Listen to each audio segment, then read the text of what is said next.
All right, are we going? I don't know. Gonna find out if this is working. Oh, boy, moi, I just don't know. I really don't. Okay, Christmas coffee is live. Okay, that appears to be working.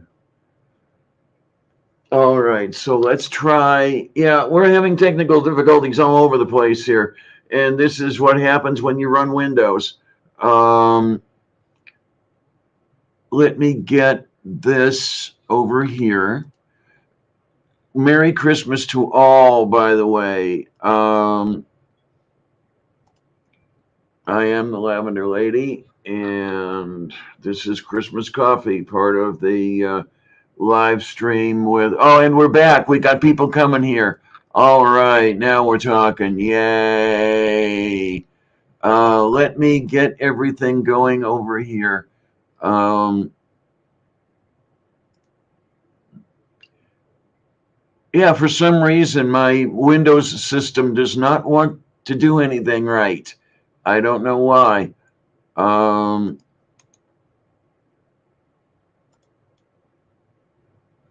Here we go. Now I'm going to pin. Oh, I only have 2 hours. That's the problem. I'm going to pin this. If anybody would like to come in, please do.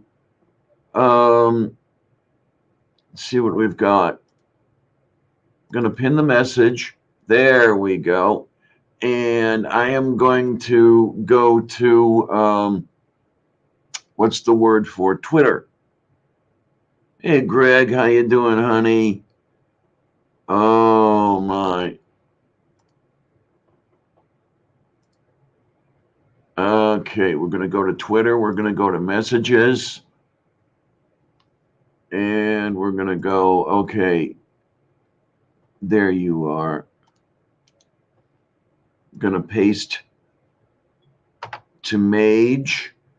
We're going to paste to Mom NATO. Yeah, I don't know how many of you know about my usual shows here, but it would not be a Lavender Lady production without numerous technical difficulties. This is just the way it goes here.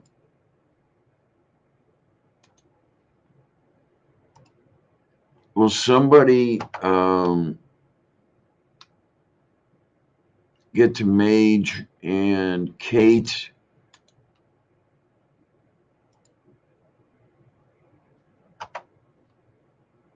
Let her know that it's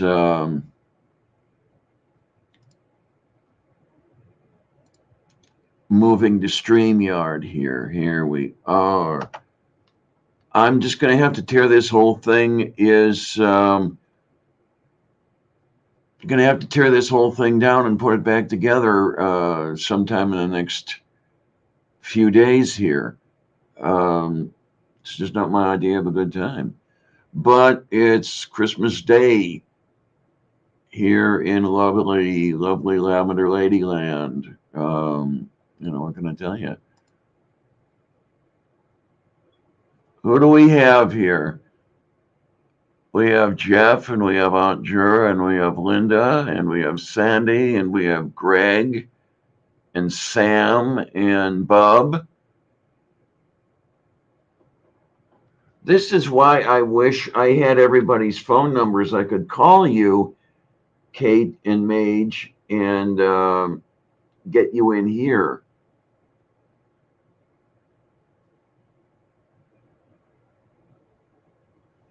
Oh, well. Let's see if we can just get this thing working one way or another. Native. Yeah, but I don't have Kate and Mage here. I really need those two.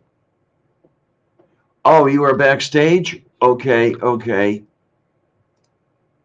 Yeah, I keep forgetting. There we go. There you are. I keep forgetting that I have to look on the StreamYard page there. Yeah, use this so little that I forget how to work it. All right, so we're good, I hope. So what have we got going over here? We've got 12 watching. All right, that's wonderful, people. Thank you for coming by, every one of you. So hopefully we're. I got to tell you, though, I'm halfway to buying a plane ticket, getting down there, pushing you out of your apartment, and getting at your rig so I can set up OBS like a proper professional movie studio. Yeah, no. I swear, I need to get at your. I can't tell you how to do it, but I'm pretty sure I know what you're doing wrong. There's no way to make it fixed without hands-on first person. Yeah, no, I think I'm going to have to tear this whole thing apart and start it from the ground up. I don't think that's what's needed here. No, I think you're just doing things in the wrong order. Well, I made sure that I started OBS last this time. I still didn't do it right. That's not. Diana, That's not why it's supposed to help. It helps to do it that way. Okay, if you had it working last time, then the next time don't start up OBS until everything else is ready. But if it's not working now, starting it up next time, like last, won't help. You have to have all the sources, all the video and audio sources ready to go before you start OBS. That's the philosophy here. Okay. Right, Diane, I'm just going to drop for a moment and I'm going to come back in, but I was firing up my laptop. I'm on my phone at the moment, so I'm going to come back in like 2 secs. So. Okay. Well, I'm glad that everybody found this show here. And at least that much is done. Let's put it that way. But no, I think in the coming week, I'm just going to tear OBS off. What was funny is that I installed the new version of OBS last week. And when I did that, everything worked well. And now this time when I started it from the taskbar, it's not working again. And I'm reasonably sure, Kate, that it is a problem in OBS. Well, the thing is that things like OBS are very persnickety about things. Like if it had an audio source once, and now that audio source is still going to be used but hasn't been activated yet, when you fire up OBS, it goes looking for that source and can't find it, and will switch to like a default or maybe just say can't find it.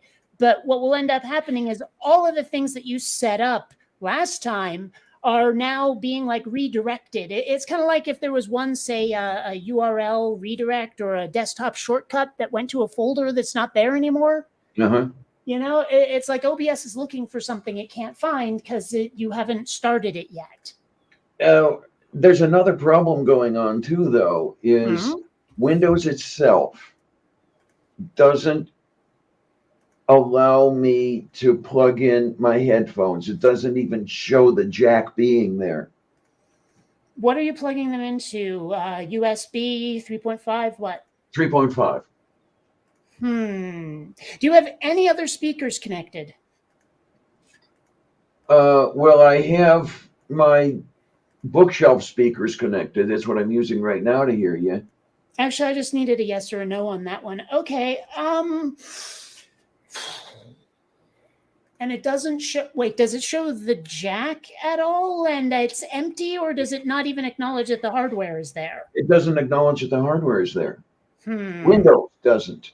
See, this is the kind of thing where honestly, I'd like to be able to get at your system hands-on, because like I've watched you try to do things with a philosophy that is not how the device you're using was built.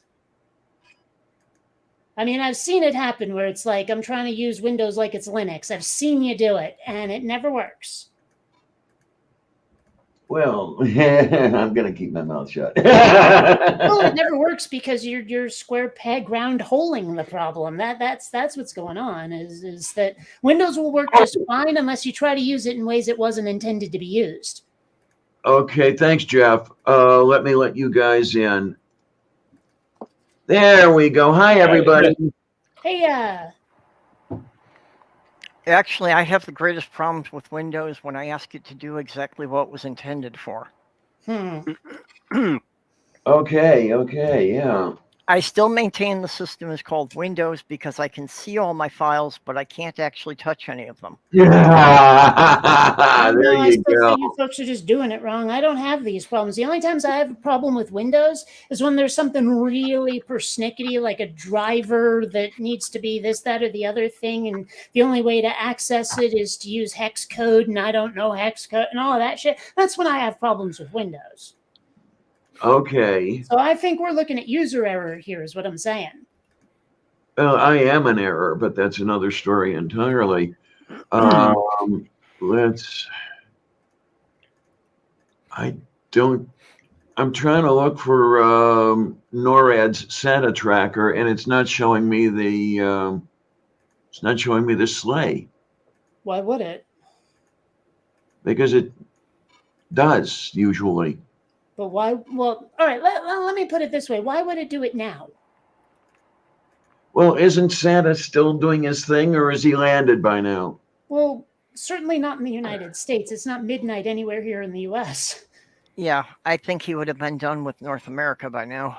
Oh, yeah, I definitely, think Santa surely. would have. If Santa was doing anything, I mean, it would be over by dawn, local time. Yeah. What time is it Santa for you, Jeff? Santa might be running a little bit late because we've kind of piled extra work onto him in the UK this year, so Yeah, you might what be time running a is it bit where late. you are, hon? Is it after midnight where you are, Jeff? No, it is coming up to 4:20 in the afternoon here. Well, it's after Okay. midnight for one day that's happened at least. In fact, for almost every day prior to now, it's after midnight. Yeah, so maybe that's it. Maybe Santa's landed by now. Quite right. By the way, Bree, I was just seeing what Bree wrote in the chat. You're quite right. You don't take me seriously with comic book stuff and that on my walls. So. Oh, what do we have here? There you are, Jenny. Hi. Yeah, we were having all kinds of technical difficulties. I am so sorry, dear. Just I by luck made it in because I'm not allowed to be in that relay chat because somebody blocked me. Yeah, that's a major problem with Twitter. Yeah. Twitter needs to Also a fix major that problem. so that only the We'll group talk to you owners about can why block they blocked people. you so you can resolve the situation. Well, that and it's kind of like looking for that misplaced semicolon in code where it's like, okay, which two of you have blocked each other? I can't let someone in who needs to be in here. Which two of you are having a fight? Yeah, there you go. But Twitter really needs to resolve its CEO problem. That's another story entirely. Well, I think it's hilarious, to be honest. I agree too, but if somebody is in a chat and another person has to come in, whether you block them or not, you should grow up and let them in because the whole group matters. Yeah, I think that it should only be whoever created the group or someone who's approved as a moderator should be the only ones that could prevent somebody from joining a group. I'm in total agreement. Yeah. Then I wouldn't have had to spend the last 24 hours running around and begging people for links and stuff so that I could do my job. Are you listening, Elon? Of course not. Sorry about that, Jenny. And I didn't realize, Jenny, because that's why I was like that's why obviously I didn't realize I had to put the link out for you to come into mine earlier. So yeah, I was out quite a bit longer than I expected to be. I didn't think I would sleep more than 2 or 3 hours and miss more than one stream, but it's great to know that you got some sleep, though, hon. I mean, seriously. Well, this means that I actually got 8 hours sleep over the course of 3 days. Great. I mean, that's better than usual. Days? That seems okay. Was that a record for you? No, but it's definitely better than average. And I'd like everybody to know, use folks in the audience there. The link to be on the panel is pinned to the top of the live chat. If anybody would like to come in, I will try to make a point. Do you pay for StreamYards, Diana? Say again, honey? Do you pay for StreamYards? No, I don't. Okay, then you're well, then I'll just say Yeah, just to say this is the most you can have at any one time with basic StreamYards. Yeah. Okay, because I really don't have the extra cash to pay for StreamYards. Yeah, that's why Google Meets obviously is a little bit better in that respect. You can let a few more people in. So main reason I'm using it. Yeah. Diana, I just want to make sure one way or another that I can get everything working together all at once, and I'm having a hell of a time with it. Well, the thing about these paid services is that they always like gatekeep a certain feature that I want to use behind $50 worth of every feature I don't want. Yeah. Give Jenny a chance. Diana, if somebody is hot to trot to come in and you want them dearly, let me know. I'll be glad to step out. All right. We'll see what happens. We'll see how it works. Well, I also would not be, really upset about having a bit of downtime to do some other things around here and probably find some more food. Oh, yeah. Speaking of food, later today, I think I'm going to indulge in what my mom's side of the family calls Christmas dinner, Chinese food. All right. Well, yeah. That's traditional. Yep. That's Christmas story, Christmas food. More or less, yeah, except my mom's side of the family actually is Jewish. Yeah. Well, that's, I know, since I grew up in a Jewish community, that was what everybody who didn't have a Christmas turkey had. Well, hell, even when I was with my Italian, Sicilian Catholic relatives, we never had turkey for Christmas.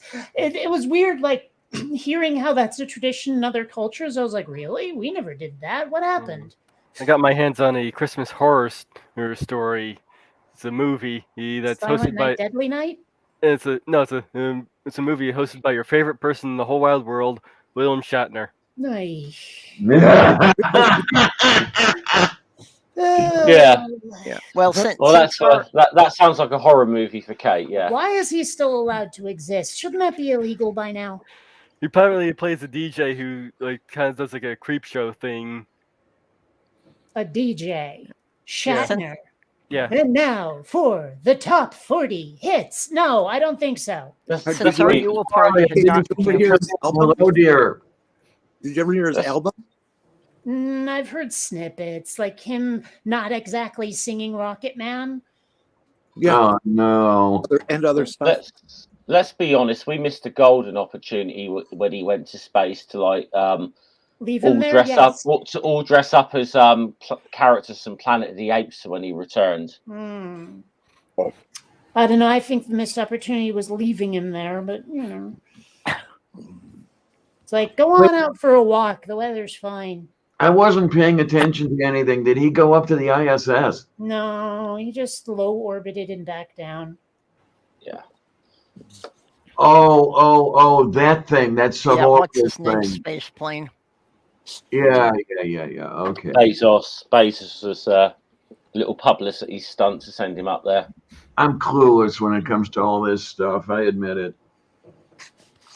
I don't know. I would have thought that SpaceX would be something you'd be looking at. I mean, sure, maybe it's not 1969 landing on the moon, but it's still space.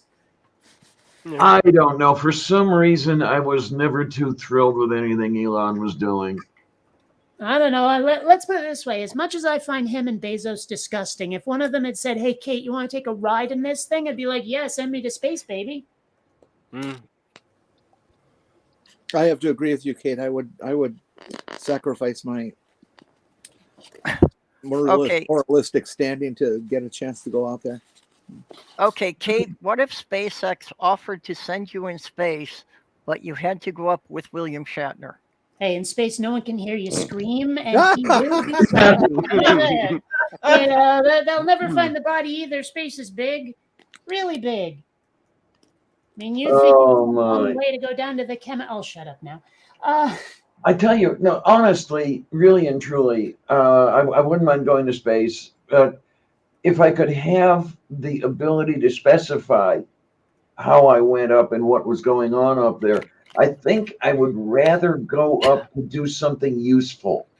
I want to go up to have fun. I want to fly around in zero G and, watch other people's vomit fly back up into their mouths and all of that stuff. It'd be so much fun to be in space just for the thrill of it. We're going to send Diana up to see if you can do dialysis in space. Hey, that would be something. I'd like that. Yeah. Yeah, NASA should pay for that. Well, if you'd be up there 3 or 4 days, you'd have to do it, right? Absolutely. I mean, it's essentially every other day that I turn into a pincushion. I'm waiting for the time that they send an astronaut who is disabled and wheelchair bound. Well, yeah, that would be something. I mean, they came close when they put Hawking up in the Vomit Comet. Hey, it would really save on the launch mass if they didn't have legs. Oh, There you go. Yeah. So here's something I've been curious about and cannot get anybody to engage on the topic in a way that doesn't have a lot of weaseling and maybe this, maybe thatting. Is if someone were to be pregnant in space and gestated the entire 9 months in 0G, what, if anything, would that do to the resulting offspring? Would it be a blob or would it just be a weirdly thin-boned human? Yeah, I think that would be very thin bone. Sorry, that's everybody at once. Can someone take turns? Let Jenny go. They'd come out looking like William Shatner. Yeah. No, really though. And I've been very curious, like, because astronauts lose bone mass and all that stuff up in space. And I'm just sitting there thinking, like, well, a human life that started in 0G and gestated in 0G could not possibly come out quite as bipedal as the rest of us, could it? Well, a baby they have had develops isn't under the same pressure as a adult walking around to develop muscle tissue and bone tissue and stuff like that. They just develop a certain amount of it. I don't think pregnancy in space would really make a difference. Once the kid is born, I think it would make a huge difference. But not for gestation. I actually completely disagree. I think it'd be exactly the opposite. I think that if you gestate in an environment like that, it will affect your development like dramatically right from the start. The baby's floating in water during gestation. Yeah, I think Jenny has a good point. Though. I mean, sure, it's. I mean, maybe there's some buoyancy, but it's not like it's in 0G while it's gestating. No, but it's not exactly far away. I think Jenny has a good point that, okay, after the baby's born, there's going to be problems with them, not having really good bones. But up till the point that they're actually born, I don't think it'll make much difference to them. I think it would make all the difference in the world, to be honest. It seems weird to me that you think it wouldn't. I mean, even if it's in amniotic fluid, and sure, there's fluid there, there's still going to be enough gravity to make a difference. I mean, when I'm in a swimming pool, I still feel the pressure of the water. Yeah. I mean, the buoyancy works because of gravity. So you're still feeling the effect of that pseudo force. But for an infant in the womb, the gravity wouldn't really matter because all they have to do is float in that balloon full of water. And as long as, the cord is still attached so that they're getting the nutrients, I don't know if it matters to them if they're laying on the bottom of the womb or if they're just floating around loose in it. But it does matter. It matters a great deal. I think it would matter a great deal to the mother because her back wouldn't hurt. No, it matters a great deal to the development of the fetus. It really does. I mean, I'm trying to relate it to the kid floating in the womb on Earth's surface, and I'm not getting too far because my mind is broken. But I have to wonder how that relates, if it does at all. Well, the only thing we've got to go by so far is that they did bring some tadpoles up to the ISS.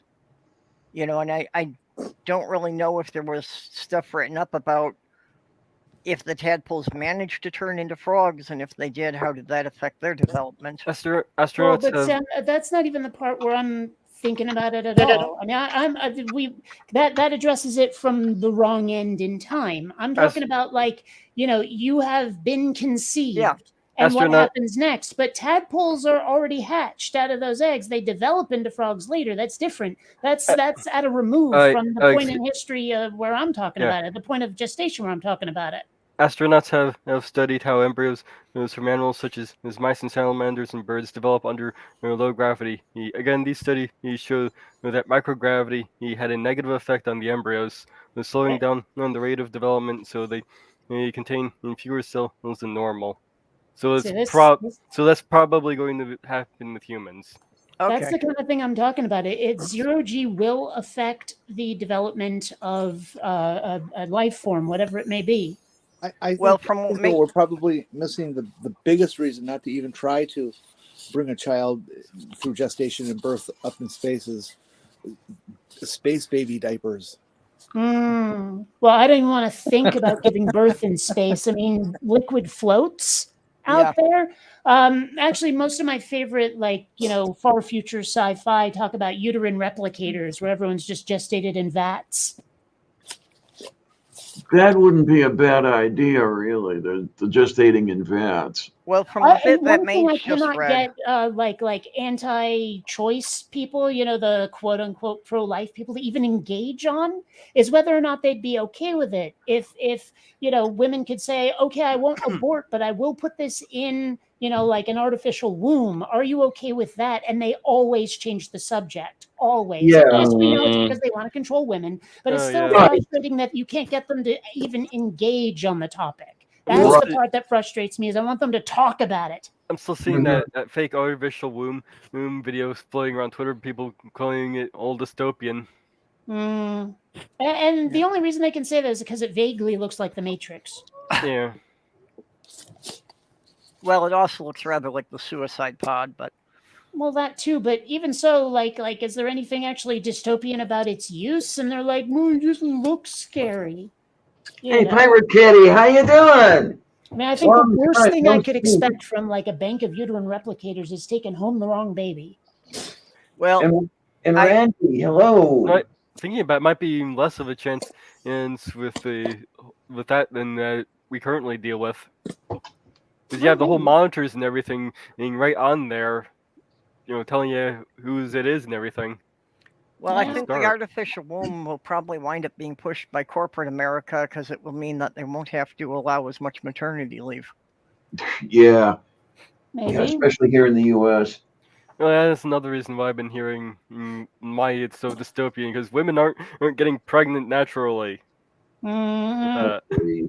Well, that is one of the right-wing desires, and part of their one of the pieces of their movement today is to have more Caucasian people having babies because of the balance. Oh no, it's not not that. It's they just want the women to be pregnant all the time. Although the idea that white people are afraid that people of color will fuck them out of existence has been mentioned more than once in my hearing. That's majority impetus with them. Mm-hmm. Well, it's part of the alt-right playbook, actually, where they talk about how a lot of white people will see whiteness as the default, that race or ethnicity is something that's added to whiteness and this is their term, taint it. And I'm like, it does seem like they act that way, like they really truly believe that. Mm-hmm. Mm-hmm. Yeah. I agree. It's kind of weird. I mean, hell, even I, an ethnic smoothie, have a hard time breaking out of that mindset.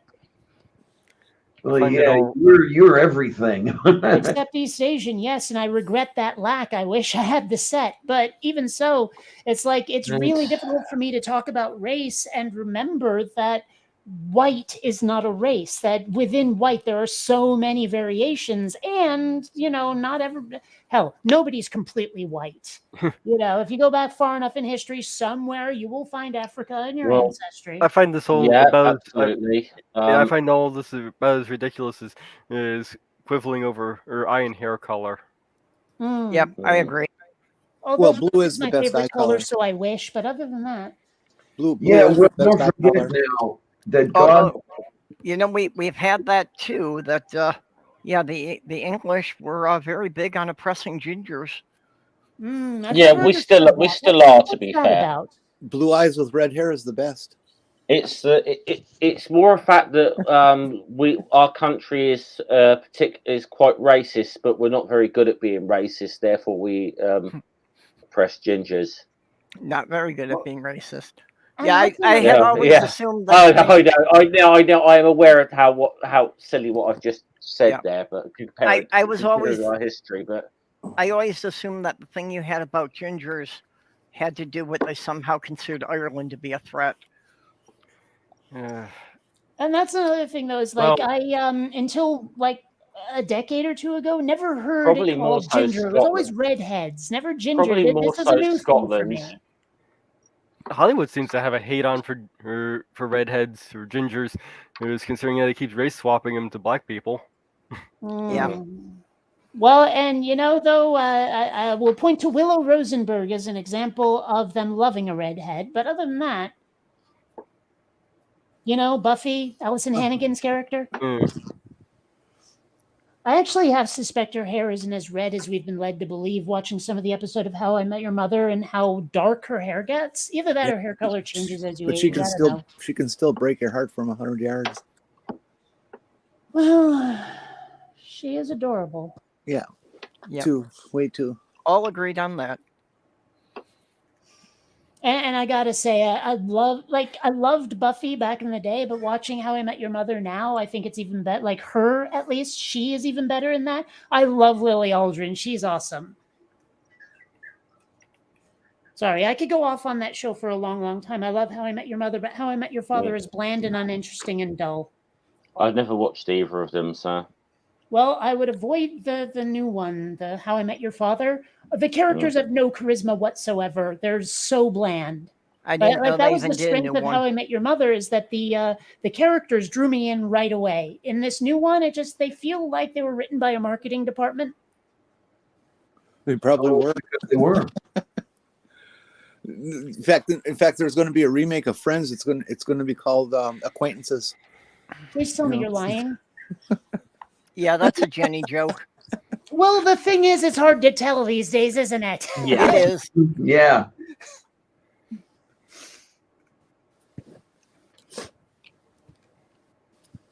Oh my word. I did not know they were doing a new version of How I Met Your Mother. Not that I was all that enthralled by the old one. Yeah. Well, it's really bad. And I mean, I don't know, it's weird. Like even people that are wildly woke and on the left are saying, yeah, that was some ham-fisted forced diversity there.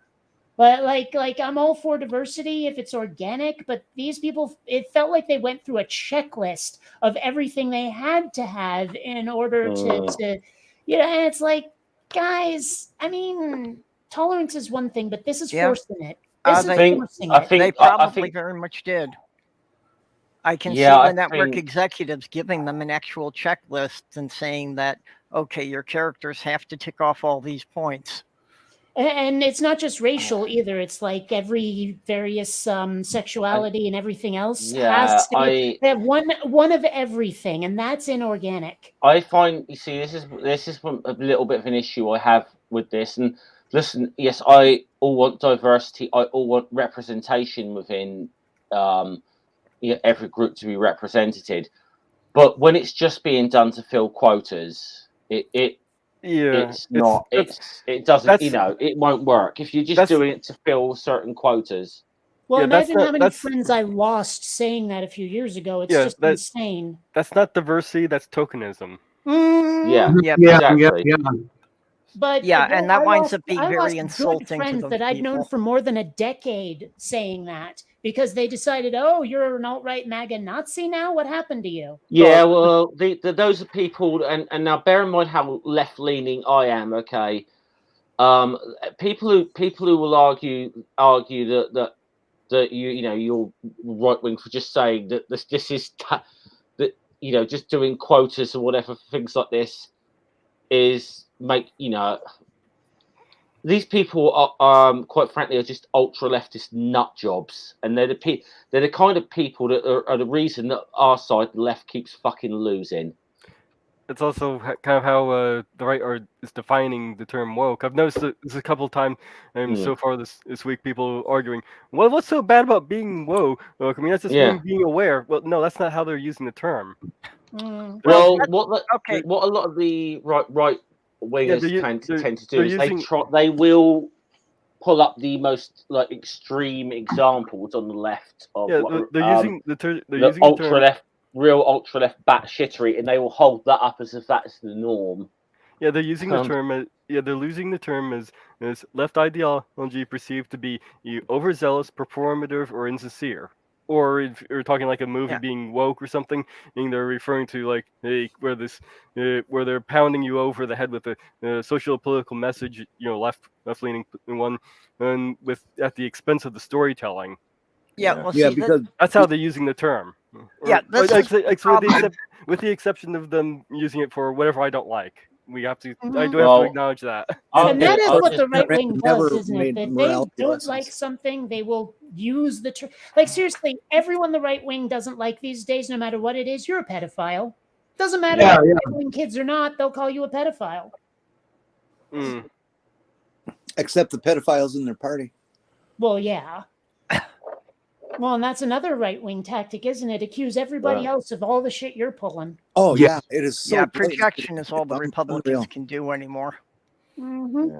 It seems that as soon as the left comes out with something that is successful, the Republicans come in and, the next day and start calling it all these terrible things that the proposal went through for because of,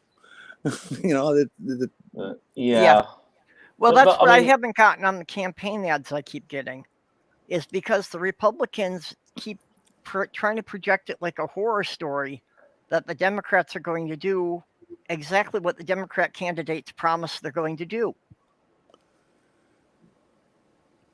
I just love the way that they actually portray Democrats, Democratic politicians, most of whom are to the right of our conservative politicians, and that they somehow successfully portray them as like communists. I think it's unreal. It's unreal watching that to me. Marxist is getting the big press nowadays. Yeah. Oh gosh! Every time some mouth-breathing right-wing alt-right jackass says I'm a Marxist, I just post pictures of Groucho Marx at him and go against Marx. I guarantee none of them have read anything of Marx has ever written. I think Bree's got a point when he says, "I don't think they consider it pedophilia if you marry the child." Oh, that's their rule. I think Dave makes a good. I think Dave makes a good point this about. girl's too immature to have an abortion, but she's mature enough to be a mother. Bingo. Right. Yeah. Something about that just seems a little off kilter to me. Just a tiny bit. I think Dave makes a good point about how disturbing the Republicans of how pro-Putin Vladimir Putin they've become. How true, and they proclaim themselves as the great patriots. Yet they are in support of this crazy dictator, basically. Well, to them, patriotism is whatever supports the way they think the country ought to be at the moment. Point taken. I mean, let's face it, to them, like it's really a lot easier to understand the behavior of the alt-right when you remember that everything they do is in service of a goal rather than a principle. Okay. And I'll just say, I'll see what Maya's put in the chat. Absolutely right. I mean, the idea. Look, when I hear like Republicans say that Biden's like a socialist or something or a Marxist, I fucking laugh my ass off whenever I hear that, because it's clearly people who have zero idea of what socialism is if they are going to say Biden is a socialist. Yeah, and then say that kind of thing. I always go, I wish. Yeah. Worley's got a definite point here with the fallacy of composition. Yeah, one or two are X, therefore they all are. I mean, let's have a little look up here. I mean, if you want to, call someone like an extreme left lunatic in this stream here, okay, I got Karl Marx, Lenin. More Marx, Rosa Luxemburg, Lenin, Marx and Engels, the Communist Manifesto, Trotsky, and that was just picking stuff out at random out of my book collection there. I've got stuff up there. I've got stuff up there written by former Black Panthers, and I got all sorts of stuff up here. Tony Cliff, all sorts of stuff. Oh my! Okay, but is there any sci-fi fantasy on that shelf? There better be. I have to check the lowest shelf. A lot of that's where that is, but Oh my! Oh my! I have to admit, I don't read a lot of nonfiction. Yeah, Kate and I are polar opposites when it comes to that stuff because I admit I don't read very much fiction. Well, fiction is so much better than nonfiction, if only because real life is so shitty. Well, I got this little thing as a Christmas present. I mean, this is a history book. I've got a book on Hypatia of Alexandria, which I'm looking forward to reading. Oh my! Yeah, I'm really looking forward to reading that. Man, I've got the thermostat set to 74 degrees in here, and I am still freezing. That's because it's still cold. Yeah, see, I can't even do that. They installed a new thermostat in my apartment at the beginning of November. And no matter what I set the damn thing at, the temperature in my bedroom never gets above 66. Of course, the thing is, I am horribly anemic. That's because of the kidney failure. Yeah, I have tiny veins in my extremities, and I guess my limbs to a certain degree. So going outside sucks. Staying inside is really nice, though. My thermostat works quite well. For a while, it wasn't. I don't know what changed, but it's working much better now. All right, Kate, you're asking if I got any like sci-fi stuff here. I've got my guidebook. Oh well, there you go. So there you go. Got my Douglas Adams. See, the thing is, I can't really show off my books because they're all digital, but I do have, the big Lazy Susan thing of discs, To be honest, most of mine are going digital now because I'm kind of running out of room for physical books. So. Yeah, I find it's much more convenient to be able to carry around a whole library and something about the size of that. Yeah. Except right now I'm playing Candy Crush, but never mind.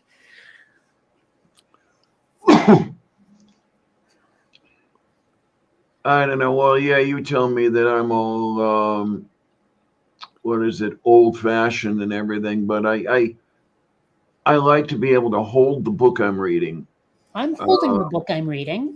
And, and flip the pages. And they have something on these electronic thingies where you swipe your finger across and it genuinely looks like a page being turned. Yeah, it's quite impressive. I'm just saying, it's like it's still for not me, the same. The content matters so much more than the delivery method, and it's weird to me that other people are another way about it. I just don't get it. I mean, listen, I'm quite happy to read a Kindle or something, but I do somewhat understand people who are a bit like, I do somewhat get it. People like to read a physical, actually have a physical book in their hand. I do get it. I understand it. It doesn't bother me too much personally, but paper cut fetishists, I don't know. Yeah, I'm still trying to find a good reader for my PC. I couldn't read on a PC. It would be really, I don't know. It's weird. The screen's too big to sit down and read a book on my PC. I will say one good thing about at least a few of the books I've got is that you cannot get on it with a Kindle. I actually have them legitimately signed by the authors with some of them. So. Oh, well, that'll do. I've avoided getting involved with Kindle because in their first like 6 months of existence, there was some book that they had offered that people got that suddenly there was a social political uproar about it. And they removed it from everybody's Kindle without their permission. I had them remove Origin of Species off my Kindle when I was in the middle of reading it.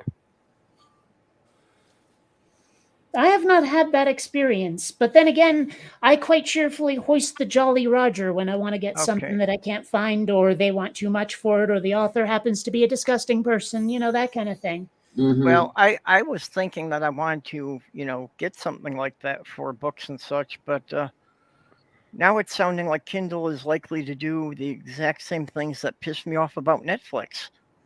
About canceling something when I'm only halfway through with it. I tend to prefer to download a PDF or something and then run it through that way. That way they can't delete it. what's that file form? Mobi, MOBI. That's the format. That's one format. They'll take PDF, Mobi. What was the other one? E something. EPUB. EPUB. Yeah. Yeah, my thing is a lot of my books are not available electronically. Well, the books I have on my Kindle aren't available electronically without hoisting the Jolly Roger. You might be surprised at what you can find out there. When you say that, Kate, there are off-site sites where you can get things to download into your Kindle. What do you mean by an off-site site? Well, you have to go somewhere to get the book, so I guess that's a site, but it's not the official site. Oh yeah, well then yes. You know, I mean, heck, if you just type in the title of the book and say like Mobi format or EPUB or whatever that, you'll probably find it. You know, the Pirate Bay has a bunch of books, that kind of thing. And hell, there are also free libraries out there if you don't want to do it in a pirate way. Yeah. I wonder if that exists for Audible books. Oh, I never do audiobooks. I have it's not so much a moral or ethical or what the fuck are you thinking reason. It's just because I watch a lot of sci-fi or read a lot of sci-fi fantasy, and there's a lot of made up names and stuff in there, and you never really know how the author intended to pronounce them. I'd rather not have someone else like reading it out at me in a way that I wouldn't have if I saw those letters in front of me. You know, it's like I would really hate it to discover that I've been pronouncing Vorkosigan wrong this whole time. You know, most of the audiobooks I've ever gotten, the author is doing the reading, so I assume it's all correct. Yeah, being read by the author, I usually consider the best, but I will allow that some people just aren't comfortable reading out loud and couldn't keep it flowing, so they have to have someone else do it. It's really hard to read out loud for posterity or in front of a group. You know, I read just fine on my own. In fact, I read rather fast, but I just stumble over words and stuff like that. You know, I know how there is spelled. Why can't I say it? Yeah, well, I mean, that's one of the problems I have with edited videos is that, you know, even trying to read a script I wrote myself, trying to read it into the camera or, you know, read it into a recording, it's awkward, and I have to read the same thing a dozen times and, you know, then go and edit and splice pieces together because I only got a couple of sentences right out of each paragraph. Kate, I got a question. Well, doing that in my videos, I mean, because that is how I did it. Like I would look at the part I wanted to debunk. I would write out a small script for that particular part of the debunk, read it out, edit it up, and then look at their video again for more that I needed to debunk and write another script for my next part of the rebuttal. And I did find that after a while, reading the script got pretty darn easy. You know, and I mean, I did do it for 13 years, but still, like just having a text file in front of me on the other side of the webcam, I was like, oh, I can just read this, no problem. I found I often have to read it, do it line by sentence by sentence, and then put it together. Kate, when you wrote Quinn Redshift, did you write it all like kind of in one sitting? You know, meaning, you know, over the span of a couple of weeks or whatever, you completed it, or did you write it in like 5-6 pages here and shoot them or animate them? And I didn't start animating a damn thing until I had written the script. I was doing all of the 3D modeling, sure, but I hadn't actually written I hadn't actually animated anything until the script was done, and I had voice actors doing the voices and had all of that in place, and then I was willing to animate. But until that happened, no, I didn't do anything like that. And it took me a while to write the script because, I find it a little bit stressful, actually. ADHD meets autism is not a good combo sometimes. But I did eventually get it done. And I spent a lot of time trying to hear it in my head, hear all of those lines of dialogue in my head, how a character might say them while I was putting them down on the page. Because, you know, like sometimes I read a book or something and the character's dialogue sounds like you couldn't say it in real life. You know, like nobody would ever actually speak that way, like by voice. And I tried to make sure I wasn't doing that with my characters. Yeah. For you in the chat who may not know, this is another shameless plug. Kate has put together a beautiful animation and story called Quinn Redshift, and she has it available on YouTube. And I strongly suggest that you take the time to watch it. It's only about 20 minutes runtime. 27 minutes and a little seconds. Okay. Yeah, it's just it's just very enjoyable. Is it an epic novel or something? No, but it's just a beautiful piece of work. It's actually, and thank you very much. I'm very flattered. It's a prequel, actually, in a way. I want to continue a much larger story I have in mind as a graphic novel, but for now, I've had a sort of Star Wars-esque animation sitting in there, gestating in my head since earliest childhood. I had to get it out, you know? Like the Quinn Redshift really is a love letter to my childhood. There's no doubt about it. See, I had a thing like that too, but I was able to satisfy it once I got on a vibrator. So. Okay. Right. Sorry. Back. I'm just going to try one of my Christmas presents out here. So. I get this. I've been given this like miniature single malt whiskey here. Oh yay! I've got these cubes in them. They're granite cubes, which I put in the freezer for an hour. So they're supposed to have the same effect as ice cubes, but not dilute the alcohol. So I like the idea. But are they big enough that you won't swallow them? I wasn't looking. No. I've seen them around. I'm not convinced the thermal mass of granite is going to be as much as you'd get out of the ice cubes. No. The ones I think are a better idea, are the ones that basically they're like little plastic water balloons, but they're filled with an alcohol solution, so they actually freeze at a lower temperature. So then they keep the drink cold longer just because they've got more thermal mass stored into them. Yeah. I managed to score myself a half bottle of chocolate wine. What? Oh, nice. Chocolate wine. I mean, like liqueur, I could understand, but wine? Yeah, chocolate wine. I was kind of out when I was listening in, but I was sort of out of the room when you were talking about it. But about like audio books and that. Now, I actually used to say I listen to quite a lot of them because I work outdoors by myself a lot of the time, and it's something I can stick in my ears and that's help break out the monotony a little bit.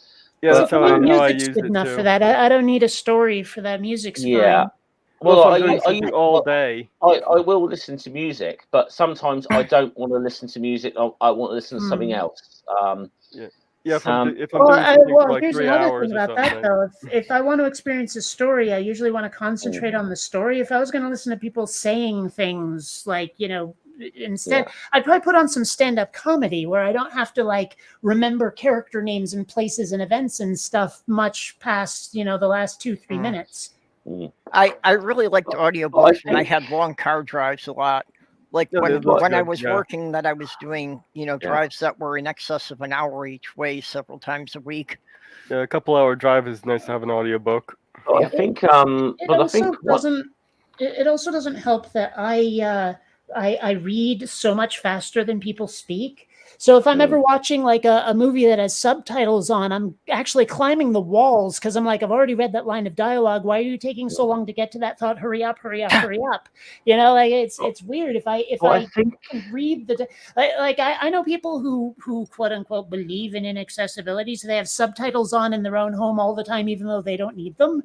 And I'm like finding it really difficult to have movie nights over at their place because I'm sitting there going like I'm several seconds ahead of the actual dialogue because I already read it already. But I was going to give one little example where I think, there's where there's a potential with like audiobooks and a throwback to something a little bit older. That I downloaded one. It was a Star Wars one that's exclusive to Audible. And yes, okay, it's Disney, Star Wars, whatever, but it was okay. But it was exclusively and it was So it wasn't so much an audio book, but more like it's a throwback to the like radio plays. So that you've got, and you kind of realize there's probably a market for that kind of thing with like audio books, like the throwback to kind of radio plays, that are just sort of designed for you to listen to. Somewhere on CD, I have the original Star Wars radio drama. I've listened to that. It's on YouTube somewhere, like the actual start. The radio like play version of the original Star Wars movie. Yeah, at one time I had the original BBC of Hitchhiker's Guide to the Galaxy on a CD. Yeah, I had actually downloaded it from a torrent. There is a really screwy radio drama that my parents introduced me to when I was really young, like my age was in the single digits, called The Fourth Tower of Inverness. And it is this really screwy, this guy named Jack goes to visit his auntie in some castle, and like weird stuff starts happening. This tower appears and disappears every time a certain jukebox plays, and he finds this magical portal, and it sends him to this weird psychedelic hippie world and stuff. And it's bizarre. That's right back from the early 70s. That play, the Fourth Tower of Inverness. And I've got it in MP3 form now, including all of the on-air bloopers. And it's, it's silly and it's weird and it's stupid, but it's fun and nostalgic too. All right, I got a question for everyone, chat included, if you want to type it in. What is the most obscure, strange, unusual book, movie, piece of media that you've digested that nobody else has? I've got that one, but someone else go first while I look for the DVD. Nobody else. Well, I knew this one would get nuts. I don't know. There's plenty of weird bits of like media I've consumed, but things that no one else has consumed that I know, that's a bit more difficult. Well, I don't remember exactly which show it was, but I do remember something about some sort of blob monster that was singing. Okay, I got it. For me, it's hard to pick because it's like half of the stuff I mentioned, it seems like no one else has ever heard of. Well, here's one that's obscure as fuck in that I don't know anyone who's ever watched it if I didn't make them. And it's called Catch Me If You Can from 1989. It's not the Lenny DiCaprio movie. What it is there's this girl, Melissa Hansen, played by Lauren Lachlan, who wants to save her high school. But because no one else will join her fundraisers, she lets the school bad boy talk her into betting the school's money on illegal car races. And it's pretty silly and it's a lot of fun. It watches like, an 80s high school John Hughes kind of wacky comedy movie. You can see that Stephen Sommers, who wrote and directed it, really enjoyed, say, like 16 Candles and Better Off Dead and Pretty in Pink and all that. So you can tell that's where he was coming from when he made this movie. I never actually saw the movie, but I do remember seeing trailers for that one. What's the name again? Catch Me If You Can, 1989. Lenny DiCaprio was not what, not 2003, I think? Not the DiCaprio I've definitely movie. heard that title. Yeah, well, this it has like Emmett Walsh in it, and for those of you who are 80s fans, oh god, what the hell's that guy's name now? I can't believe I'm blanking. There's this guy, he was in every movie. Oh gosh, I can't believe I'm blanking on his name all of a sudden. You're getting old. I'll look it up, but he was in like Pump Up the Volume. He was like the guy who got decked by a cop while he was jumping on a car or something. Oh, Jenny B. Millsabub in the chat says, just because I'm interested in the title of this movie, he says a movie called Wrist Cutters: A Love Story. Yeah, I read that. That's pretty unusual title. Just I have no idea what that is, but just on that alone, I'm intrigued. I like Billy the harmonica Morissette, man that's what I was suggestion thinking of. too. Billy Morissette. Yeah, 66 Laws of the Illuminati.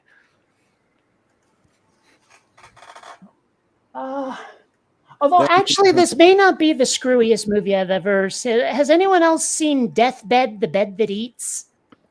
No. It's a horror movie from like the 70s about a bed that's possessed by like a serial killer or some shit, and it kills people. I've heard of one with a sofa or a chair like that. The recliner from hell. This is a real movie, and I watched enough of it to know it was terrible. But yeah, Deathbed, the Bed That Eats. The ABCs of Death is a pretty fucked up one. My my movie for the pile is an English movie. I think it was, well, it had to have been made in the early 70s or late 60s. It was a dystopian film, a British film, and just such weird imagery. Visualize just a big field of debris that is kind of arranged to look like a completely flattened city from nuclear holocaust or something like that. And all that's left and that you see in the film are a few pieces of furniture, like a dresser, a Davenport, a wardrobe, a chair, these kinds of things. And they're talking to each other about all kinds of different stuff related to the, end of the world and all this kind of junk. It's really quite entertaining once you get into it. It's hard to get into though. What's it called? Oh yes, I'm sorry. The Bed Sitting Room. Huh? Never heard of it. I've heard of it, but I don't think I've watched it. No, I think Jenny has managed to find one that is so obscure even I haven't seen it. I actually saw it on broadcast TV. That's a weird thing that I've never met anybody. 1969 it was released. Yeah, I've heard of it. I'm not actually sure I've watched it though. I have heard of this. I haven't seen DVD or anything available of it or anything like on Netflix or stuff like that. I'd watch it again if I could come across it. Oh no, it has been released on DVD. I know that. It has been released on DVD. Yeah, it's a weird one. We smoked a lot of pot when we watched it, and it was weird. Yeah, I just really should see if the dispensary is open today. It's probably not, but it was. It was. I just found it actually. It was directed by Richard Lester. So, I know that name. Yeah, he directed a couple of the Superman films. Ah, that would be why. No, I thought he was the hologram on that mining ship. What? What, Red Dwarf? You mean Holly? I was trying to make a joke on his name. Never mind. Lovett or something. Yeah, Norman Lovett. Oh yeah. Yeah. Well, there's two. There's Norman Lovett. Then you had Hattie Hayridge, who took over the role. God. I really wish they could have kept the original Kachansky. Claire Grogan, I think her name is. Yeah, Claire Grogan. She's awesome. There's a fantastic. She's only in it for one episode, but she made a fantastic appearance in a sitcom called Father Ted. I've seen a couple of episodes of that. Father Ted is kind of fun. Father Ted is hilarious. It's again, this is one of those things where you kind of got to separate the art from the artist kind of thing with Father Ted, because it's like Graham Linehan, who's I'm sure Jenny's well aware of. I know that name, but why should I? He's a rabid transphobe who is steeped deeply in lies and misspeaking by intention on trans people. And he has really died on this transphobic hill in the last few years, but Black Books also the IT crowd. That's why I know this guy. But he's written two of the best comedy series that I think have ever been made in Britain, which is Father Ted and Black Books. IT Crowd, okay, but not a classic. But Father Ted is an absolute classic. Well, I knew that name from somewhere. Okay. Clockwork Wreck is promoting Zardoz, but I think that one's fairly well known. Yeah, that one's kind of known. I've never seen it, but I've It's heard screwy as fuck, but it's well known. Oh yeah. I mean, that seriously, there had to be a lot of drugs that went into making that movie. That went into Wizard- making a lot of those weird 70s, we have a message kind of screwy movies. You know, like Logan's Run was probably made with the same mindset, but probably fewer drugs. Yeah. Oh, Logan's Run with Michael York. Yeah, yeah. Yes, Yeah. yes. Now, Actually, I'm I'm surprised going to say, this is something I does anyone remember the 2005 film The Island with Ewan McGregor and Scarlett Johansson? I always felt like that was a poor rip-off of Logan's Run.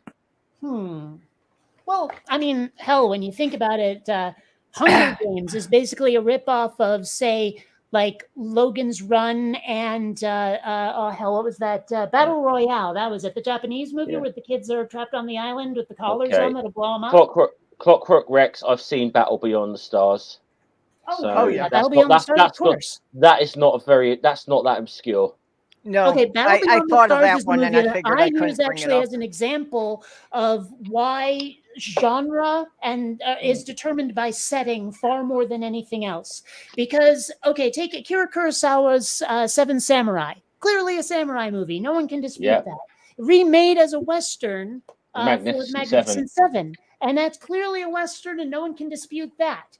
And Battle Beyond the Stars is a remake of Seven Samurai in space, and no one can deny it's a sci-fi flick. When people try to tell me that things like theme or character or this, that, or the other thing determine genre, bullshit. When it comes to something like sci-fi or fantasy, setting is the only thing that matters. Yeah, kind of like how The Mandalorian is basically Lone Wolf and Cub. Well, I don't know, if it's something you would really call setting, because like making it into a sci-fi, part of it is that the characters having some unique abilities for being aliens, things like that. Okay, real quick, you're being very quiet. Can you move closer to your mic? No, I can't, because this is a headset, so it's in the same place it's always been. Weird. Oh, you're quiet. Okay, well, go on. Doesn't sound quiet to me. No, you sound fine to me, Perks. Okay. Yeah, I was wondering if maybe one of my knobs got turned down or something, but everything's working. No, you sound fine. You sound fine. I think my own volume got nudged. Anyway, go on. What were you saying? Well, just as far as, in a sci-fi, like the characters being made aliens, they probably have some abilities humans don't have. Well, that's kind of my point. It's still the same story. Like the same story structure. It's it's the exact same plot. Dude's in trouble, goes looking for people to help him, finds 7 of them, they help him, and spoiler alert, die in the process, but they win anyway. It's the exact same story. Well, then we boil it down to that, there's only 8 stories in the whole of human experience. Even so, just like even looking at the nuance and variation in this one, it's clearly the same story in a different setting, which means that it doesn't have to be a Western or a samurai movie or a sci-fi flick. You can tell that exact same story in any setting. And so, but you're still going to take something like Battle Beyond the Stars and put it on the sci-fi shelf in the video store, if video stores still existed, rather than putting it in the Western section or the samurai movie section. So, I mean... So are you prepared to argue then that no movie is actually a Christmas movie? No. No, because we had this on Sine's stream earlier, and where she's utterly wrong. Die Hard is a Christmas movie. Yes. Oh, of course, Die Hard's a Christmas movie. How could anyone deny it? Yeah, he's at the building because of a Christmas party. There's a reference. They directly reference in Christmas 8 times within dialogue. In fact, one time while they're playing in Christmas music, because it's part of the. Here's the crunch. Now here's the crunch of this. Okay, this is what I was trying to explain to Sine's that I don't think she got or didn't want to get. It was okay. What? Because there's always the argument: why could it not just be in like a random office party sort of thing? Now, the likelihood that John McClane is going to fly all the way from New York to LA to see his wife and children just for a random office party that could take place at any time of the year isn't going to happen. Christmas is going to happen. That's Now, why to be it fair, yeah. for a very long time, I spent a long time not watching Planes, Trains, and Automobiles, not on purpose. I just didn't do it. And for the longest time, I thought it was a Christmas movie, but it's actually a Thanksgiving movie. You could easily set Planes, Trains, and Automobiles during Christmas or Thanksgiving, doesn't matter. But Die Hard, I enjoyed that let's movie. face it, there was no way you could say gobble, gobble, gobble, now I have a machine gun. Mm.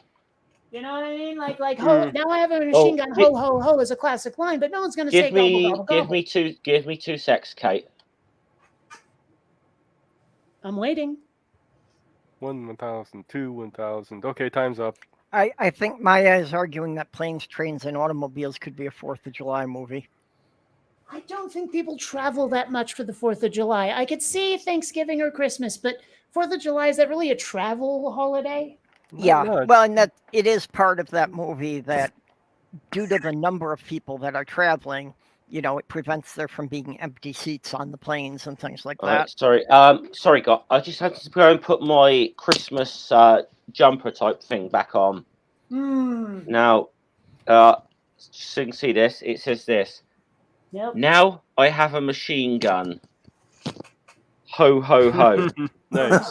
So yeah, so I think I've nailed my colours firmly to the mast on Die Hard here. How American. Yeah, actually, Okay, yeah. I got a couple more films. How about you keep the machine gun and I get the 3 hose?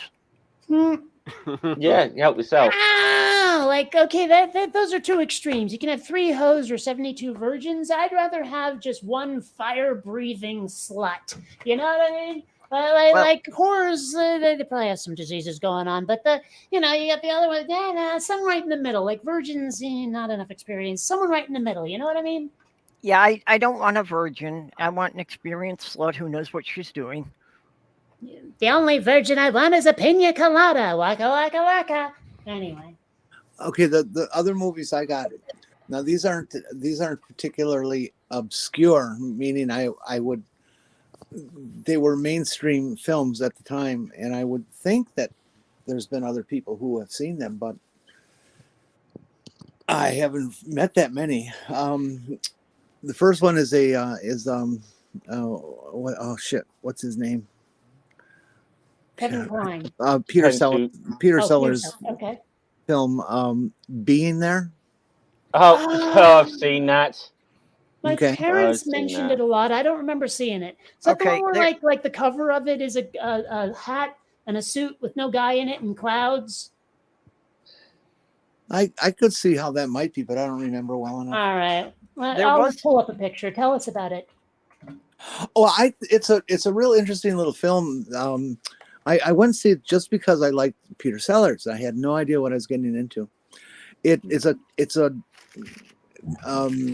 drama comedy or a comedy drama. Although dramedy.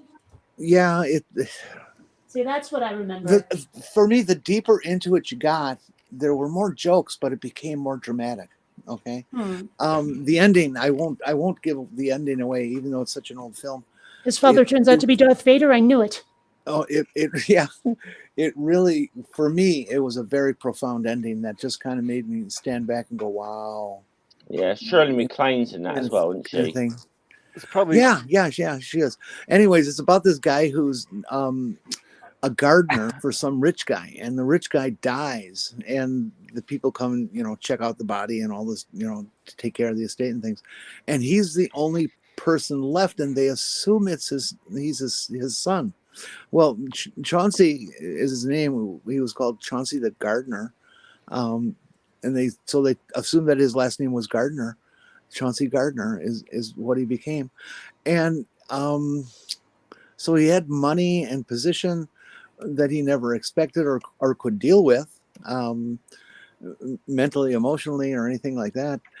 And it was just fascinating watching him go through this transition from this gardener person that was a complete nothing in life to something that society is suddenly paying attention to and all that kind of stuff.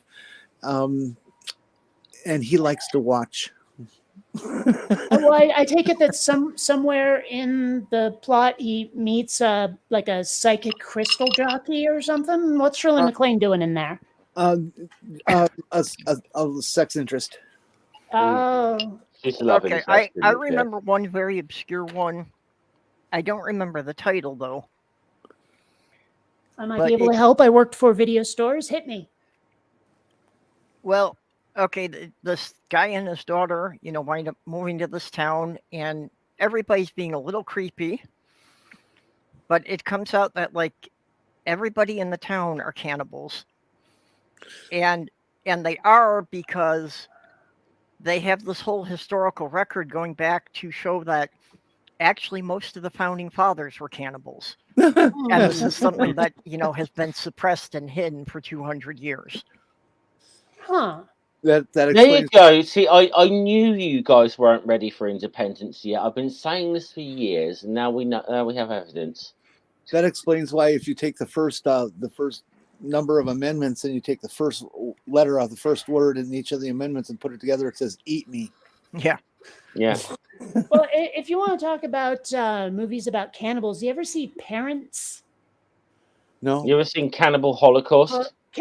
Parents is pretty odd. It's like this kid ends up he finds out, little kid, like elementary schooler, finds out that his parents are cannibals, right? And it's just he didn't know.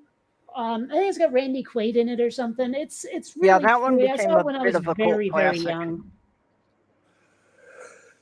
This one's probably too much of a cult classic to qualify, but you always got the Forbidden Zone. Parents. Haven't heard. It's a really fucked up movie. I think it's a musical, if I remember correctly. Yeah. Okay, now the other film that I was thinking of that isn't necessarily that obscure, it's older than Being There, and was definitely had cult status for a long time in the 70s. One of those films that would show up at the local obsessional theater at midnight every Friday or something like that. THX 1138, gotcha.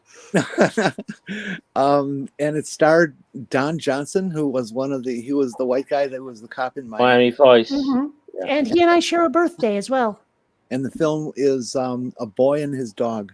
Oh, right. The post-apocalyptic thing. I only watched a couple of minutes of it because I was too young to appreciate it. But yeah. I saw the whole thing. The Uptown Theater in Minneapolis, they didn't get first-run movies. And a lot of times they would just run old cult movies and they'd have a different movie every night. So I actually saw that one in the theater. And I do like B Millsbub's suggestion, even though yes, that is a band, Cannibal Corpse. Yes, I've seen them live, by the way. So, anyone ever see this? Oh, what's that? Oh, I Love You to Death. I don't think I have actually. Pretty decent cast: Kevin Kline, Tracy Ullman, William Hurt, River Phoenix, Joan Plowright, whoever the hell that is, and Keanu Reeves. Oh, Tracy Ullman, and basically, Kevin Kline plays this like total womanizing rat bastard, and his wife finally decides to kill him, and they keep trying to kill him, and it just never works. But he never catches on that people are trying to kill him. It's like kind of a sort of muted but screwball comedy. I mean, hell, they hire these two to try and kill him at one point, and they really foul it up. It's actually pretty funny, but understated. Okay, the third film that I was thinking of that I genuinely have never met anybody who watched it, but it was a Hollywood film in the 70s, very early 70s, that had a major legendary Hollywood star, and I've never seen it on TV. I've never heard it talked about. I've never met another person who ever saw it, and it was called the Secret War of Harry Frigg. And it starred. I've heard of this. And it's the Secret of what? And it starred Paul Newman. The Secret of what? Or of Harry. Secret War of Harry Frigg. Yeah, I've heard of this. I don't think I've watched it though. Has anyone heard of Bad Biology? Not. Yeah. No. Diane, I don't know what's going on over there. Why does Jenny keep blinking out in? Yeah, I don't think I watched it, Jenny. I have heard of that though. It's Yeah, I don't know why. But let me let me see the what it is. Who would like to shift out to get Godless Granny in here? That's fine. I can drop out for a half hour. Okay. Let's try that. Thanks, hon. Okay. Here we go. Now that I find Granny. what's going on, hello, Godless Granny. How you doing? Would everybody like to know that Granny will be up in half an hour? Doing another slot, which is wonderful, absolutely wonderful. That's the link to the to next segment. Yeah, let me. I was just half looking hour. for. I was just looking for her. What's the word for it? Link. Yeah, I got it in the chat there. You got it. Okay. She's just here to check up on me because I'm going to be on her. I'll post it again just before we shut down here, so everybody can go over there. Yay! That's a whole bunch of fun. Yeah, there. I see what you've got going. Or maybe you want to put that in the description of the YouTube thing. So here's a movie that is okay. Some people think it's obscure, some people don't. It's weird. It's like, but it's called Star Chaser: The Legend of Orin, and it is yeah. Yeah. I know this. I know this movie, Kate. Yes, I know this movie. It's the most blatant Star Wars ripoff I have ever. Like, you know, when they're going to Mos Eisley and he's like, "It's Mos Eisley Spaceport. You will never find a more wretched hive of scum and villainy." And this one, they're like, "Welcome to Toga Togo, the biggest den of thieves this side of Bordegon." I will say this though. I mean, bear in mind there were hundreds of Star Wars ripoffs. Of course there were. And Star Chaser is one of the better ones, and that, I mean, which isn't saying a lot, I know, but that is one of the best. It's also the most blatant, though. I mean, it's the most in your face. We don't care if we're going to get sued. Ripoff of Star Wars I've ever seen outside of that Turkish thing. And then they have the whole thing where you're reprogramming the robot up from her ass. Yes. There was some adult stuff snuck into that movie, definitely. It starred Mike Beefhill. Never mind. That only worked in my head, I guess. Okay. Probably, yeah. I can explain it. Mark, Mike, the Star Wars ripoff. Hamill, Beefhill instead. See how that works? No. I don't know. What if I ever find myself like in the presence of Mark Hamill or whatever, I know it might be an obnoxious thing to do, but I want to greet him with "Hark, Mammal," because Hark, Mammal, Mark Hamill, Hark, Mammal. Anyway, it's only funny in my head. So I've actually have mugged off someone. Well, he's famous in the UK anyway, but and it was Jeremy Clarkson. I actually mugged him off to his face, which I was very proud of, and got told to piss off by him. So I was very happy about this. If Mark Hamill got the pun, you might actually appreciate it. Piss off by a celebrity was when Diedrich Bader told me to shut up on Twitter. Oh, I like him so much. He's just a weird, cool guy. I like him. I mean, he didn't even block me. He just told me, "Stop doing that, okay?" And I was like, "Sure, fine." Yeah. I've seen him be very cool with just regular people that way too. He's just a neat guy. I just like him very much. I wonder if, because I've been rewatching Monk recently, and there's an episode where he plays a nudist, and there's like this whole beach and a rich guy who wants all the nudists off of it and stuff. And I'm wondering if he was really naked for that episode. I mean, from what you describe, it sounds like he wouldn't have minded.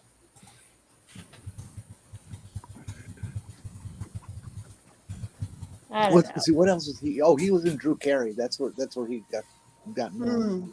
And Office Space. Oh, okay. And I think he also played like Jethro in the movie version of Beverly Hillbillies that they made, the one with Jim Varney. Oh, yeah. I think you're right. A vague memory of that. Yeah. A TV show that never asked to be a movie. Well, there are so few TV shows that did. And when they do get made, they always screw it up because they feel they need to pick up the format for movie versions. Oh, yeah, we're making Star Trek The Next Generation into a movie. Change the uniforms! For no reason, just because they were making a movie version.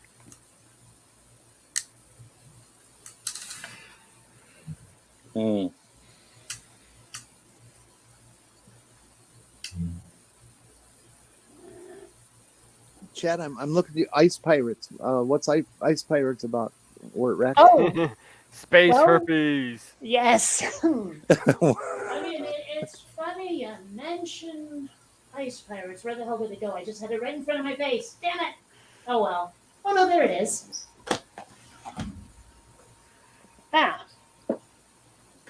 So, and I just got done a few days ago watching Heavy Metal for the first time. That was a lot of tits. Oh, yeah. Well, that was a lot of naked tits in that movie. Heavy Metal for you. Yep. I for a while I hadn't been letting myself watch anything new because I was spending all my time working on Quinn Redshift, and anything I watched had to be familiar, so I wasn't having divided attention. So I'm finally getting around to watching some of those DVDs and Blu-ray discs I've had sitting on my shelf for ages, and Heavy Metal got the nod 2-3 days ago. It wasn't bad. The animation style is a little hard to take given how much the colors fluctuate and the lines are so rough, but it's still not bad. It was interesting. I wasn't about to turn it off. I just wish I'd been more stoned. It is very stylized. There's a TV network on cable. I get it here as one of the side channels to another regular channel, off the Fox News channel here. It's called This TV. If any of you ever seen it.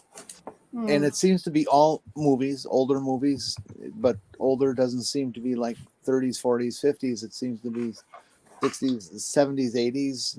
It's just kind of old movies. And this month, they have done all day, every day, Christmas crap. And if you want to watch just completely sappy, make me puke films, track down this network and give it a try for a day.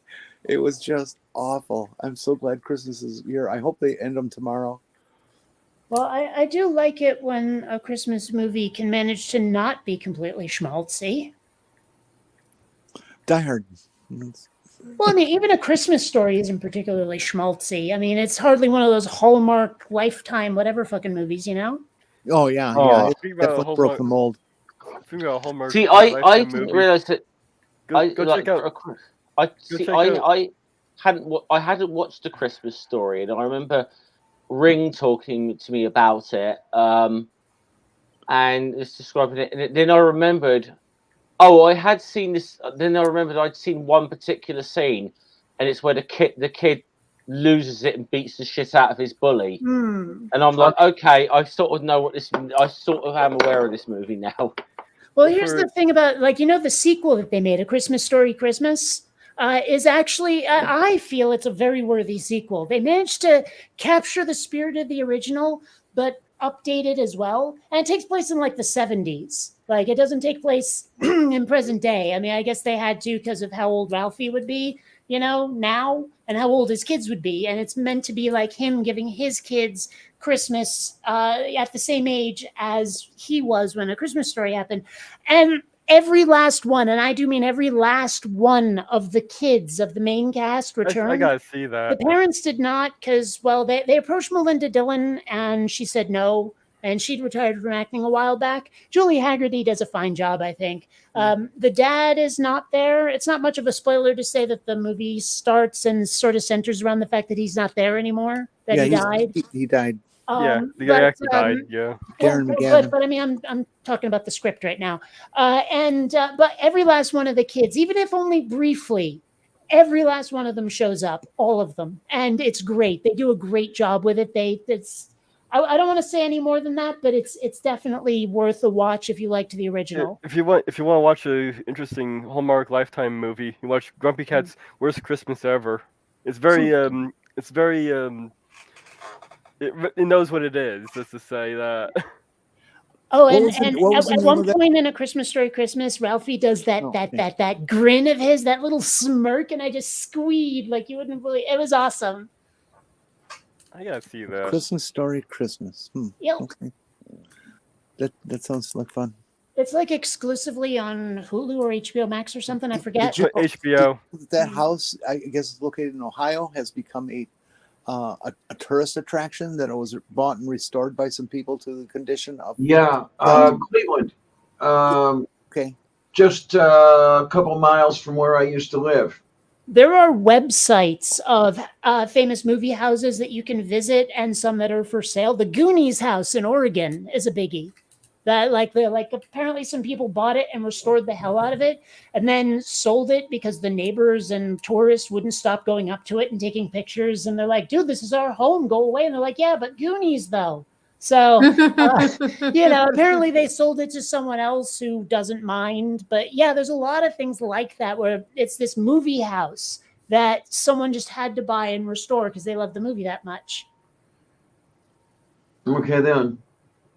Like seriously, website after website about this shit. I encountered one recently. I forget why, but yeah, it was probably just something that they posted on Facebook, and I was like, "Oh yeah, the Goonies house," and it listed a bunch of others. I don't know. To be honest, unless it's a house from a Ken Loach movie, I don't think I'd ever be able to afford that. So the museum people, they bought the house, the Christmas Story house, and then across the street they bought another house to use as a gift shop and ticket stand and all that sort of thing. I would want to make a sculpture and in commemoration of the Christmas Story house, or what? Not the house, but the plot of the whole movie. Just take a metal pole, just whatever material you want, and sculpt a tongue that is stuck to it but not connected to a person. Oh, that would be beautiful. Thank you. I think they still do it. They did, at least when the ex and I visited the Christmas Story house. They have a couple televisions in there playing the movie on a loop. It just goes all day, every day. It's got to get old after a while. I know they're. Yeah, I bet if you work there, it gets a little old. I know they're available. They've always been under my price range, but I've always wanted one of the leg lamps. I used to work video stores, and the first video store job I had was great, $1 above minimum wage and a whole bunch of benefits. But then, and whenever we were working there, of course, we could just pick a movie that wasn't too nasty, that wasn't too PG-13 or R, and PG-13 was kind of okay. We could watch whatever the hell we wanted while we were working on those big screens we had. Then Blockbuster bought it, and we had to have their sizzle reel on the entire time. Oh God. Yeah. I've been to the Bird's house. Ooh. Oh, awesome. I'm sorry, what'd you say? I said awesome. Tippi Hedren, who was the male lead? I don't remember. I forget it. I only remember Tippi from that, honestly. I know I've watched that movie. I only honestly remember Tippi Hedren from that. See, the thing is, I'm trying to remember, but I keep picturing the picture, like the cover of North by Northwest. I'll just watch. It'll be the same guy, and I'll be like, my memory's weird. I don't know. For me, Alfred Hitchcock's most scary movie, or I don't know if scary is the right word, unsettling movie that I had to think, I did think about for years afterwards, terrorized me in dreams and stuff, was Rear Window. I don't think I watched that one, actually. But... So, by the way, it's Rod Taylor was the other guy in The Birds. Okay. Oh, yeah. Yeah. I mean, yeah, I still think one of his best films. Still, I think with Hitchcock, I still think Psycho is a brilliant film. I mean, yeah, you can watch it now; it's dated, but it's.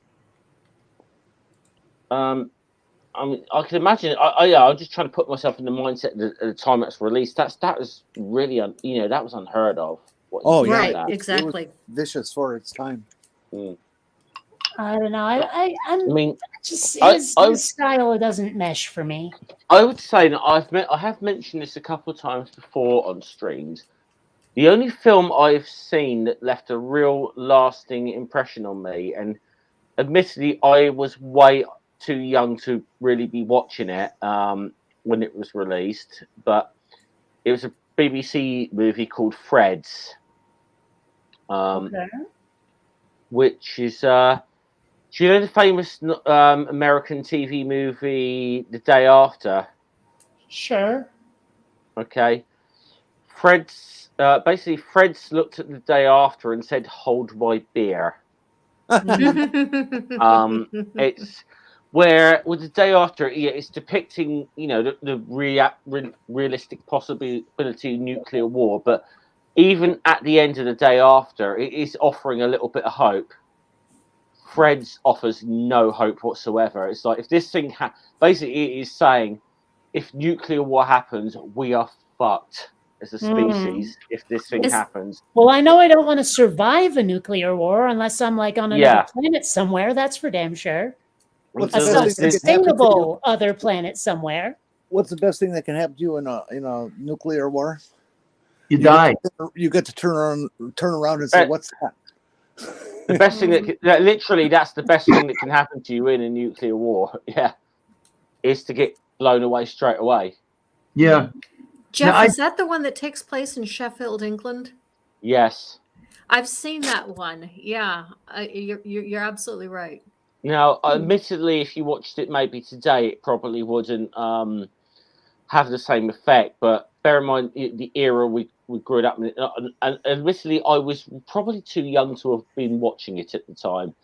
That movie fucking traumatized me as a kid. Well, I mean, I have to granted, I didn't grow up in the shadow of World War II or nothing, but I was still there for the tail end of the Cold War. And I remember being fairly traumatized by war games because I didn't like the idea that I could just be snuffed out immediately out of nowhere. And just the whole concept of war games where it could just happen, and no one could even stop it, scared the crap out of me. Let's remember that movie came out in 82 or so? I spent most of 1982 being 6. Is that the Matthew Broderick? Yeah, he's very young Matthew Broderick. Matthew Broderick and Ali Sheedy as well. The film that traumatized me was Tommy. Oh, really? Pinball Wizard? Yes. Huh. Yes. I was about 11 or 12 when I saw that at the theater. And when my mom got home and found out that my dad had taken us to it, my mom was, "Would you take them to that for? They're not ready for that." She was absolutely right. Yeah, anything that involves child abuse just really gets me. The other movie that really traumatized me is one that nobody's ever heard of. It's called A Girl Called Hatter Fox. Okay. I was going to say, Granny, the movie of Tommy didn't traumatize me, but listening to the fucking album and how bad it is did. So, I mean, with the exception, obviously, Pinball Wizard, that is not a good album. It wasn't the music; it was the child abuse that got to me. Yeah. I've actually never seen it. Don't know the story. All I know, dude's blind. Music from The Who. That's everything I know. Well, the story is that as a young child, he walks in and sees his mother in bed with her lover, and her dad walks in, and they kill the dad, and he sees it. And they tell him, "You didn't see it, you didn't hear it, you won't say anything." And that's how he becomes blind, deaf, and dumb. And then they raise him, but they don't, they don't care about him at all. And they leave him with abusive babysitters all the time. Yeah. And I do think I should have to say this actually, that although I do not, as the album, I don't think it's a very good album. I do get that it may have been a little bit of cathartic for Pete Townsend to write it, because I know some stuff happened to him when he was a kid that he sort of came out that later. And I do get the feeling a lot of that was a little cathartic for him. So I can't begrudge someone that. A genre, I'd be interested in hearing what people think about. I don't know if it's an official genre, but it's what it's always has been in my head. I call them just hero films, where you've got one lead almost 99% of the time, a male lead, except for Sigourney Weaver killing aliens, where they turn out to be this strong, powerful character who saves the day, and the rest of the movie is just kind of filler to get to that point.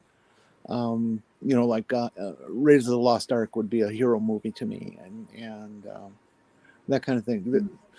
Does anybody else like those or hate those? Or I think they're a lot of fun. I mean, it's just like a lot of what I like about movies is I wish I could do some of that myself. This looks like a blast. This looks like something where if I find myself in that situation, I was competent to do it. That'd be really fun. It's kind of like why I play VR and wish we had holodecks like in Star Trek, is to have those kinds of adventures. I do prefer it if they have a certain amount of character development or, charisma or whatever, make me care. But if the whole thing is an adventure and not, like something with a message, or we're not watching characters grow, we're just, watching interesting people do things, I'm cool with it, Well, you can still have character growth and all that and still have all that doing cool things.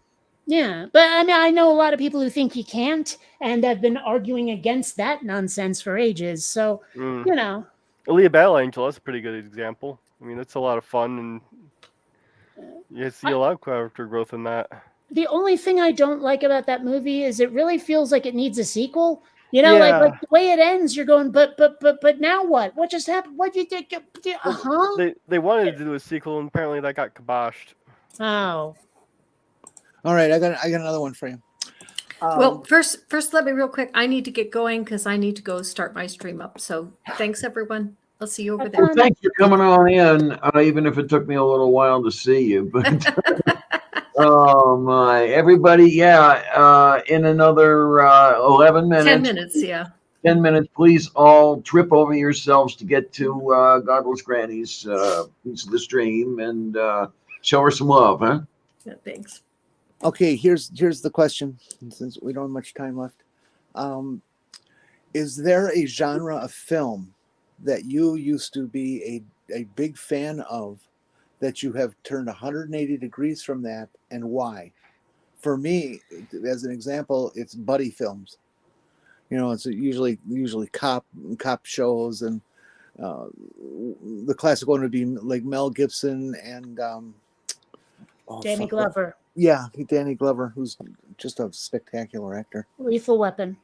Yeah, and that's actually the series of films that turned me off to hero or buddy films. But anybody else have a genre that you turned to hate? Whole genre? No. You know what? Anything that can claim Pixar movies as its ancestor, as its spiritual ancestor, I am so sick and tired of what CGI movies look like these days. They're all exactly the same thing. It's all, oh, look, something happened. All the characters must scream in a comedic way. Oh, look, it's exactly the same, guardian character or big brother, big sister character from the last movie. Oh, look, they're going through exactly the same trials and tribulations as Lilo did 20 years ago. It's just like, guys, you can do better than that. Even as a child, even when I was the right age, like their demographic, I felt condescended to, and I hated it. I wanted something that I, as a child, could sink my teeth into, and it feels like these animated movies have gotten even more shallow. Okay, extending from that, since you brought up that genre, something that made me think of is, for me, the most sensitive, caring. I'm getting choked up just thinking about it. choked up scene that has ever been done in films is the Diana Purple's backstage. The opening sequence to I don't see Purple on the. Let her finish. Never Oh mind. my god. Well, that's okay. I forgot the title. That was a while ago. The balloon house. Is it? Oh, Up. Yes, Up. It's such a complex title. That scene just. I cried for hours after watching. I had to stop watching the film and come back to it. And recently there was a woman who used that music in the production of her little video about knitting clothes for frogs, for little toy frogs. And I got the same reaction from it. It was just so profound. And you ever had a film do that to you? Not that way, no. It's rare for a film to like, because I remember the opening sequences for Up, it was like, this couple and they never have kids and then she dies and all of that. That's not the kind of thing that gets me. I don't know what it is. It's usually more like, here's characters that the movie has spent time getting me attached to, and then tragedy strikes, then it might hit me. But that opening montage, I'm like, I know nothing about these people. I don't care. They haven't made me care yet. They haven't made me value these characters yet enough that the tragedy has impact. Well, but the opening montage is what teaches you about them. That makes sense. Sorry, what was that? The opening montage is what it's not enough. I need them to speak. I need them to relate to each other. I need to know more about them. I need a movie's worth of knowing about them before their death or whatever tragedy will have an impact on me. As it is at the beginning in that montage, they're just images. I haven't met them yet. And even as they're telling me about them in this montage, it's at such a remove that I still don't care. It's like I did better with, say, Mufasa's death in The Lion King, because they took the time to get us to know Mufasa as a real person, not just as this sort of icon on the screen that never really has any dialogue until the movie starts, and then they're already dead. And it's not the same. Mufasa's death had more impact because he was a person to me. You know what I mean? I thought the montage was more about their relationship, not them as individuals. And well, so I would need it to gave be all about the them as development individuals to have the reaction you've described. The people matter more to me than the situation.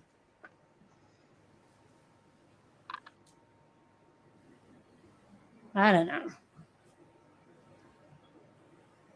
But I can certainly point to like Act 3 deaths in movies that have hit me kind of hard.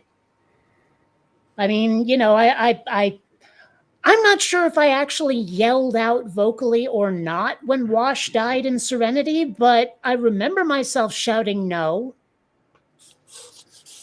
Okay, kids, I have to go to get ready for Granny's stream. This has really been a lovely stream. I really enjoyed it with all you guys. Well, thank you for being here. I'll probably pop onto Granny's stream in a bit too.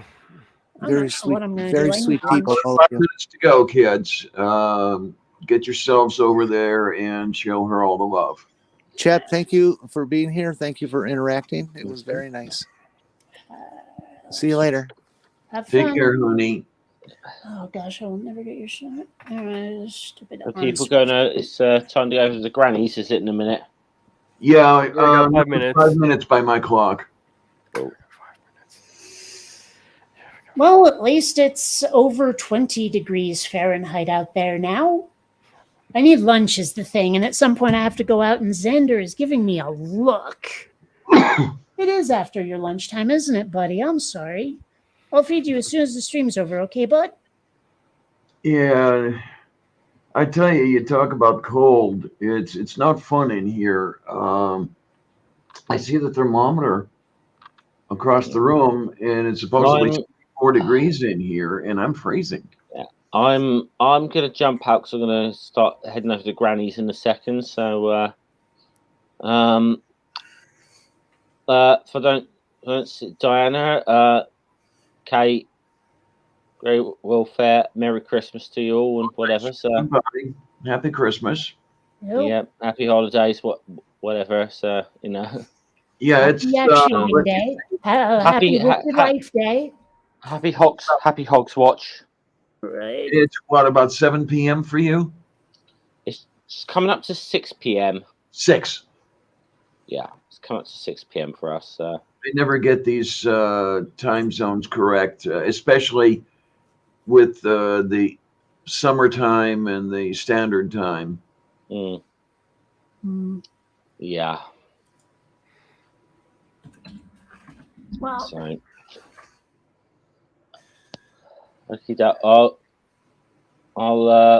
I'll just drop out then. See you guys later. Bye. Oh my, it's all calming down in here. How's everybody doing out there? 16 still here. Great to have you guys. Really, it's I appreciate you guys coming and watching and hopefully being entertained and everything. And I mean, I'll take the blame for the first minute, but after that, and you stuck around, that's all on you. oh, okay. Thank you, Maya. We love you too. Sincerely. I mean, all of me. Yeah, all three of me, myself, and I. There's only 3 of you. Yeah. Junie is saying there. Yeah, thanks for the Vector's a cute robot. I got another one coming. It was delayed. It was supposed to show up before Christmas, called Luna, designed to be even more of a virtual pet than Vector here. Okay, then. Hey, Vector! That's not going to work. He doesn't know your voice. Plus, also, you overloaded your mic, so it sounded just like garbage anyway. Yeah. I don't know. And I promise that I'm going to try to look at my broadcast system in the coming week and see what we can do. You should read up on how to actually do it, because the times you've told me about what you've been trying to do, I'm like, that it hasn't really been a thing for ages. Do it a different way. Yeah. What I think I'm going to end up doing, I think I said it before, but I'll say it again. I think I'm going to end up just tearing that system apart completely and reinstalling it. I may not clear Windows and reinstall Windows, but then again, none of that should be necessary. Just find a tutorial. Yeah.